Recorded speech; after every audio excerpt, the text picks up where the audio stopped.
Assalamu alaikum students, welcome to my YouTube channel Expert Mathematician. I am your teacher Fizan Ahmed. Today we have a 11th lecture on the complex number chapter 1 जिसको हमने discuss किया है।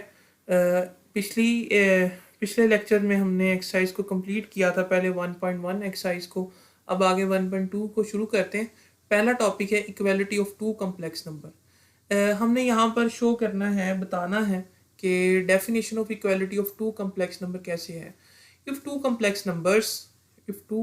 numbers z1 and z2 are equal, if and only if, यानी क्या condition होगी, real of z1 यानी real part of z1 equal to real part of z2 के equal है, and imaginary part of z1 equal to the imaginary part of z2। For example, अगर example देखी जाए, z1 हमारे पास है a plus iota b and z2 is equal to c plus iota d।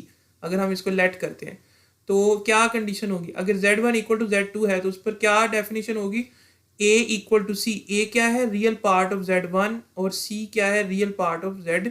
तो ये a इक्वल टू c होना चाहिए और b इक्वल टू d होना चाहिए। लेट्स से फॉर एग्जांपल 2 देखते हैं। 1 प्लस 2 आयोटा z1 लिया, इसी तरह z2 को भी 1 प्लस 2 आयोटा लेते हैं। तो z1 z2 इक्वल कैसे हैं कि 1 इक्वल टू 1 आ रहा है और 2 इक्वल टू 2 आ रहा है, imaginary part equal to imaginary part के इक्वल आ रहा है। अच्छा, अब यहाँ पर एक सवाल बनता है, y इसकी डेफिनेशन में आपके पास y real equal to real होगा या और इमेजिनरी इक्वल टू इमेजिनरी है, ये क्यों है? y real equal to real and imaginary equal to imaginary, reason, इसकी रीज़न देखें, इस सवाल की रीज़न देखें। we have discussed before या earlier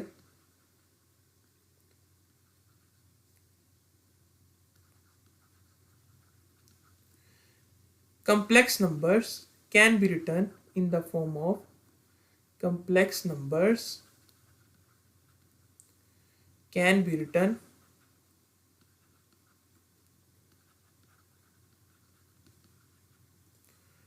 in the form of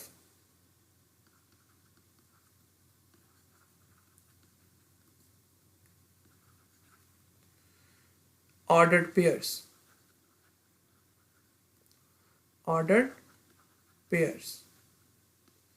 हम कम्प्लेक्स नंबर को लिख सकते हैं ऑर्डर्ड पेयर की फॉर्म में।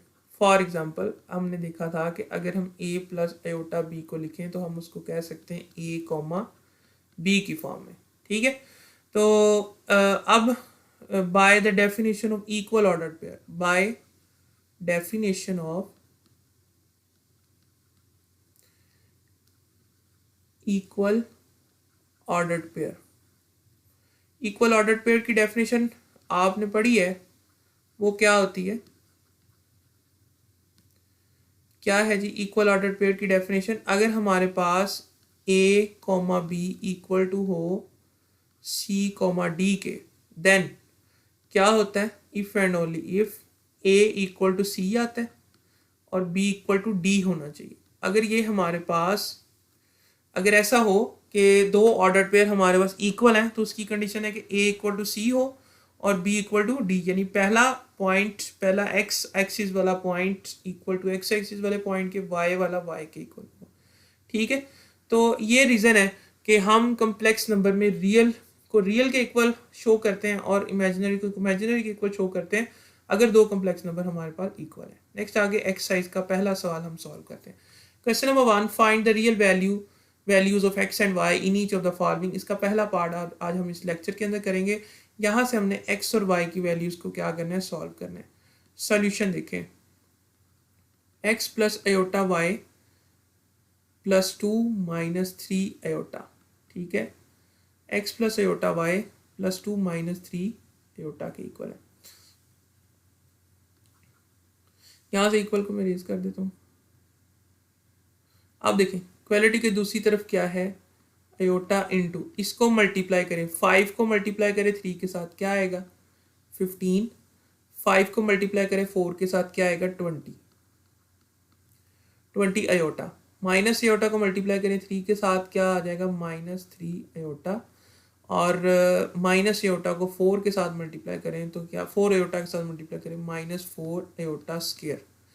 ठीक है, यह आंसर आ जाएगा। अब देखें x यहाँ से रियल रियल में ऐड करें x+2 होगा। ठीक है, और यहाँ से अयोटा अयोटा में ऐड होगा तो हम इसको ऐसे लिख सकते हैं y-3 अयोटा लिख सकते हैं ना। तो अब यहाँ से अयोटा इसको सॉल्व करें 15, ये अयोटा स्क्वायर की वैल्यू यहाँ पुट करें +20 अयोटा -3 अयोटा -4 इंटू -1, ये -1 आ जाएगा ना यहाँ पर। तो यहाँ से x+2 प्लस y-3 अयोटा, यहाँ से देखें अयोटा को मल्टीप्लाई करें क्या आ जाएगा 15 अयोटा। ठीक है, +20 अयोटा स्क्वायर। ठीक हो गया। अब प्लस यहाँ क्या है -3 है ना, क्या आ जाएगा अयोटा मल्टीप्लाई करने से -3 अयोटा स्क्वायर, और ये हो जाएगा +4 अयोटा। क्योंकि ये माइनस माइनस प्लस हो जाना था, +4 और अयोटा हमने मल्टीप्लाई किया तो ये 4 अयोटा आ गया। अब देखें x+2, ठीक है, आगे y-3 into aorta equal to, यहाँ से क्या होगा 15 अयोटा और ये 4 अयोटा, ये ऐड होंगे क्या आ जाएगा 20 अयोटा, और ये इन दोनों के साइन क्या हो जाएंगे चेंज। यहाँ पर अगर वैल्यू पुट करें अयोटा स्क्वायर की वैल्यू क्या है -1 -3 into -1। Clear.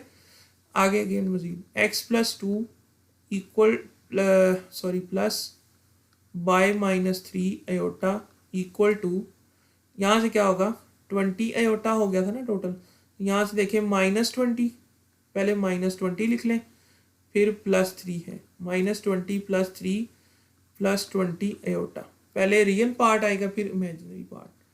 x+2 plus y-3 iota equal to, हाँ जी क्या होगा जी, इन दोनों को ऐड करें क्या होगा, प्लस माइनस 20 में से 3 निकालें तो -17 +20 अयोटा। अब यहाँ से देखें, अब हमारे पास दो कम्प्लेक्स नंबर हैं, इधर वाली साइड पे भी कम्प्लेक्स नंबर है और इधर भी कम्प्लेक्स नंबर है।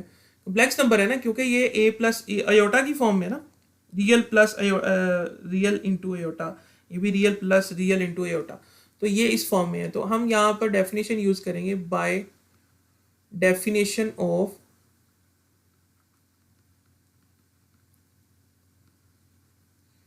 Equal complex number, equal complex number. हाँ जी, इक्वल कम्प्लेक्स नंबर की डेफिनेशन अगर यूज करें तो x+2 किसके इक्वल आना चाहिए जी -17 के। ठीक है, और इसके बाद अगर हम दूसरे को देखें वो दूसरा किसके इक्वल आएगा y-3 किसके इक्वल आएगा जी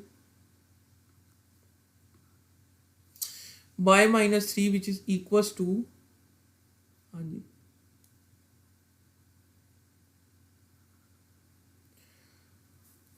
हाँ जी देखें x+2 किसके इक्वल है -17 के, और यहाँ से जो इमेजिनरी पार्ट है y-3 which is equals to 20, यहाँ से आ जाएगा y-3 इक्वल्स टू 20 के। x की वैल्यू निकालें, x equals to -17 -2 which is equals to -19, x की वैल्यू क्या आएगी -19, y equals to 20 + 3 which is equals to 23। यहाँ से आपका सोल्यूशन आ गया, सोल्यूशन सेट, सोल्यूशन सेट आ गया जी। x वाली वैल्यू पहले लिखनी -19, 23, ये आपका आंसर है। ठीक है।